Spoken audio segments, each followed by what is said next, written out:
হরি কাকা যা বলেছে তাই সত্য। তুমি এত বেশি কথা বলছো কেন? হঠাৎ হাসিমাখা মুখ থেকে এমন রাগী মানুষ বেরিয়ে আসবে সুধীর তা একদম আশা করেনি। এমন রুক্ষ ব্যবহারের কারণ তার কাছে বুঝে এলো না। আপনি এভাবে কেন কথা বলছেন? আমি এতদিন ভূত সম্পর্কে যা শুনেছি তাই তো বলছি।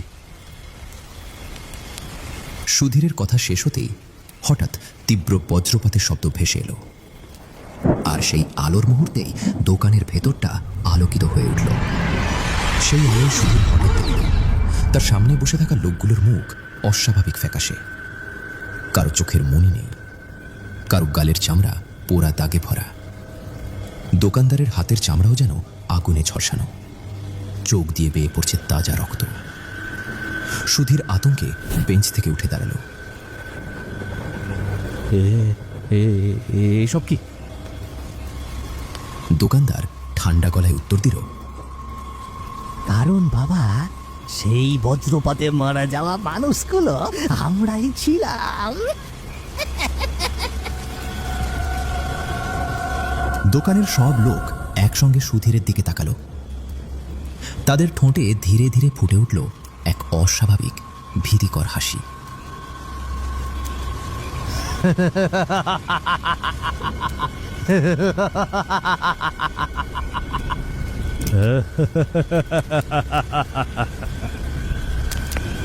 না না না না, আপনারা আপনারা আমার কাছে আসবেন না। আমাকে আমাকে ছেড়ে দিন, আমাকে ছেড়ে দিন। তার কণ্ঠ কাঁপছিল। দোকানের ভেতরে বসে থাকা লোকগুলো একে অপরের দিকে তাকালো। ভয় পেও না বাবা, আমরা কারো ক্ষতি করি না। ভয় পাবো না মানে? আপনারা তো মানুষই না। সুধীরের চোখে মুখে আতঙ্ক স্পষ্ট। সে বাইরের দিকে তাকালো। মনে হচ্ছিল এখনই দৌড়ে পালাবে। তুমি যদি আমাদের কথা বিশ্বাস না করো তাহলে এখান থেকে চলে যেতে পারো, আমরা তোমাকে আটকাবো না। জীবিত থাকতে আমরা যেমন মানুষ ছিলাম, মৃত্যুর পরেও তেমনই আছি। পথ হারানো কাউকে আমরা কষ্ট দিই না। কথাগুলো শুনেও সুধীরের ভয় কমল না। ঠিক তখন দোকানের এক কোণে বসে থাকা পোড়া চেহারার লোকটি বলে উঠল, এখান থেকে সামান্য একটু পথ এগোলেই একটা পুরনো বট গাছ পড়বে। বট গাছের নিচে একটা গরুর গাড়ি দাঁড়িয়ে আছে, গাড়োয়ানও আছে। সে রাতের বেলা যাত্রী নিয়ে গ্রামের দিকে যায়। গরুর গাড়ি? হ্যাঁ, তুমি তার সঙ্গে বাকিটা পথ যেতে পারবে। তোমার মামার বাড়ির রাস্তা সে ভালো করে চেনে। বাইরে তখনও ঝমঝম করে বৃষ্টি পড়ছে। সুধীর শান্ত গলায় বলল, আমি কি সত্যি নিরাপদে যেতে পারবো? ভয় মানুষকে ভুল পথ দেখায়। সাহস রাখো, সামনে এগিয়ে যাও। সুধীর ধীরে ধীরে মাথা নাড়ল। বের হওয়ার আগে একবার পেছন ফিরে তাকাতেই দেখল দোকানের সবাই তার দিকে তাকিয়ে আছে। তবে এবার তাদের মুখে কোনো হাসি নেই, আছে অদ্ভুত এক বিষণ্ণতা। আর এক মুহূর্তও দাঁড়ালো না সুধীর। বৃষ্টির মধ্যেই দ্রুত হাঁটতে শুরু করল।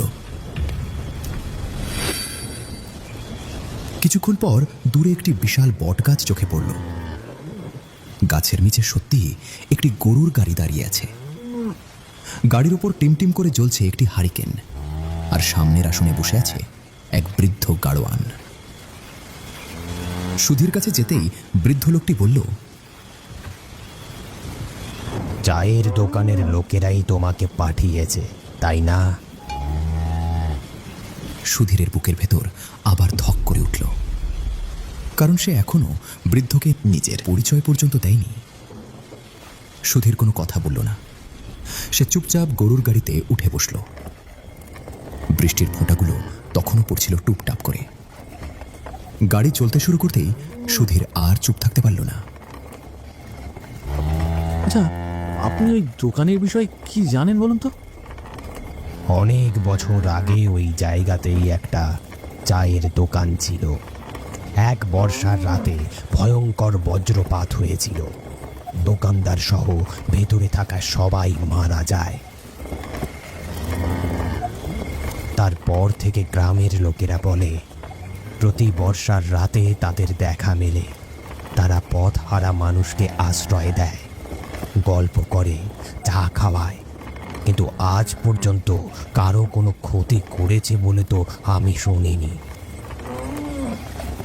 সুধীরের শরীর শিউরে উঠল। সে জানলার বাইরে অন্ধকারের দিকে তাকালো। দূরে বিদ্যুতের আলো মাঝে মাঝে আকাশ চিরে যাচ্ছে। গাড়োয়ান এবার জিজ্ঞেস করলেন, কিন্তু আপনি এত রাতে কোথায় যাচ্ছিলেন বাবু? আমি পলাশনগর যাব, আমার মামার বাড়ি সেখানে। কথাটা শুনে বৃদ্ধ গাড়োয়ান হঠাৎ গরুর লাগাম টেনে ধরলেন। তারপর বিস্মিত চোখে সুধীরের দিকে তাকিয়ে বললেন, পলাশনগর? জি। তাহলে তো আপনি ভুল জায়গায় নেমেছেন। ভুল জায়গায়? হ্যাঁ, আপনি পলাশনগর না, পলাশপুর স্টেশনে নেমেছেন। নাম দুটো প্রায় একই রকম বলে অনেকেই ভুল করে। সুধীর হতভম্ব হয়ে গেল। সে বুঝতে পারল ঘুম ভেঙেই সে তাড়াহুড়োয় সাইনবোর্ডের লেখাটা হয়তো ভুল দেখে ফেলেছে। এত রাতে আর কোনো ট্রেন পাবেন না। তাহলে এখন কি করব? বৃদ্ধ মৃদু হেসে বললেন, আজ রাতটা আমার বাড়িতে কাটিয়ে দিন। সকালে আপনাকে স্টেশনে পৌঁছে দেব, তখন পলাশনগরের ট্রেন ধরে চলে যাবেন। সুধীরের আর কোনো উপায় ছিল না। সে বৃদ্ধের প্রস্তাবে রাজি হয়ে গেল। ছোট্ট একটি ভুলের কারণে আজকের এই রাতটি সুধীরের কাছে হয়ে থাকবে চিরদিনের স্মরণীয় রাত।